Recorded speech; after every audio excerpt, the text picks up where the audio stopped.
আসসালামু আলাইকুম। কেমন আছেন সবাই? সকাল হলেই আমাদের সকালের অনেক চিন্তা, কি খাবো, কি বানাবো, বাচ্চারা কি খাবে। আজকে সকালবেলায় আমি বানিয়েছি পুরি। দেখুন কি সুন্দর, একদম ফুলকো ফুলকো পুরিগুলো হয়েছে। প্রত্যেকটা পুরি অনেক ফুলেছে। পুরি দিয়ে আর গরুর মাংস দিয়ে নাস্তা দিলাম ছেলেদেরকে। আসুন জেনে নেওয়া যাক কীভাবে আমি এত সুন্দর ফুলকো ফুলকো পুরিগুলো বানিয়েছি। এর জন্য প্রথমে একটু আটা নিয়েছি, আপনি চাইলে ময়দাও নিতে পারেন। আমি কিন্তু আটা দিয়েই বানিয়েছি। এবার এতে দিয়ে দিব স্বাদ মতো লবণ। আমি শুধু লবণটা ব্যবহার করেছি আর একটু হালকা গরম পানি দিয়ে এগুলোকে ভালো করে ডোটা তৈরি করে নিয়েছি। অনেকে আবার এতে খাবার সোডাও ইউজ করে যেন পুরিগুলো খুব সুন্দর করে ফুলে। এজন্য আমি আবার অত কিছু ব্যবহার করি না, একদম সাধারণভাবে ডোটা তৈরি করি। এবার একটু গরম পানি দিয়ে, হালকা গরম পানি, আবার একদম ফুটন্ত গরম পানি না, যেন হাত দিয়ে মাখা যায়, ধরা যায়, সুন্দরভাবে ফিনিশিং দেওয়া যায়, এরকম করেই মেখে নিচ্ছি। দেখুন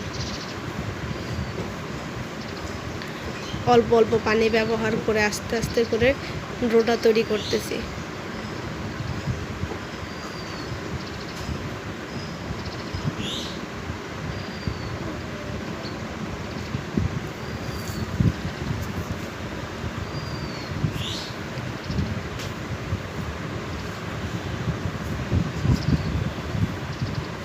আমার আরও একটু পানি লাগবে হালকা করে।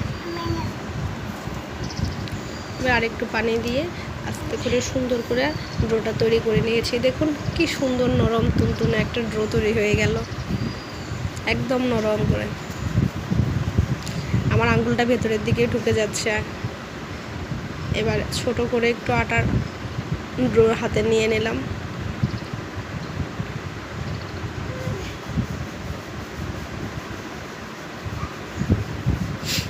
দেখুন একটু মুথে নিচ্ছি, কারণ মুথে না নিলে তো আর রুটিটা ফুলবে না ভালো করে।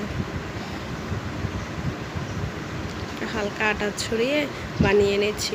অনেকে আবার এই আটাটা ব্যবহার করেন না, তেল ব্যবহার করেন। দেখুন পুরিটা বেলে নিয়েছি। এটার পুরুত্বটা খুব একেবারে পাতলাও হবে না, আবার একদম মোটাও হবে না, মিডিয়াম সাইজের পুরুত্বটা হবে। ছোট ছোট করে আমি পুরিগুলো বেলে নিচ্ছি।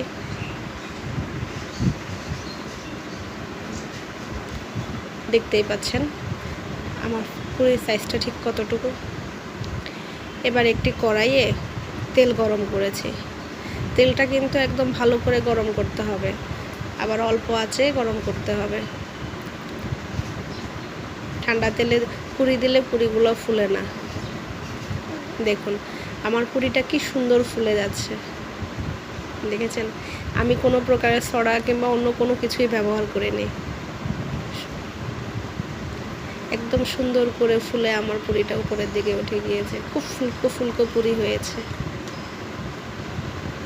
বাচ্চাদেরকে দিয়ে দিলাম খাওয়ার জন্য। সবাই ভালো থাকবেন।